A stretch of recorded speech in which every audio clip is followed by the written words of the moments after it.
అభ్యర్థి ఎవరైనా చిత్రగుప్తుడు అతడే. వివరాల్లోకి వెళితే నెల్లూరు పార్లమెంటు పరిధిలోని కందుకూరు అభ్యర్థిగా వైఎస్ఆర్ కాంగ్రెస్ పార్టీ బుర్రా మధుసూదన్ యాదవ్ని ప్రకటించిన విషయం తెలిసిందే.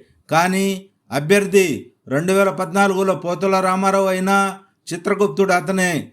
2019 వరకు సమన్వయకర్త తూమాటి మాధవరావు అయినా చిత్రగుప్తుడు అతనే. 2019లో అభ్యర్థి మానుగుండ మహేదర్ రెడ్డి అయినా చిత్రగుప్తుడు అతనే. ఇప్పుడు బుర్రా మధుసూదన్ అయినా చిత్రగుప్తుడు అతనేనని పలువురు కార్యకర్తలు తమ బాధను వెళ్లబుచ్చారు. ఈ చిత్రగుప్తుడు తనకు అనుకూలమైన వారి గురించి మంచిగా చెప్తూ, తనకు ఇష్టం లేని వారిపై చెడుగా చాడీలు చెప్తూ తన పబ్బం గడుపుకుంటాడని కార్యకర్తలు వాపోయారు. కానీ వారు మీడియా ముందుకు రావడానికి ఇష్టపడలేదు. మా కర్మ ఇంతేనని వారు నిట్టూర్చారు.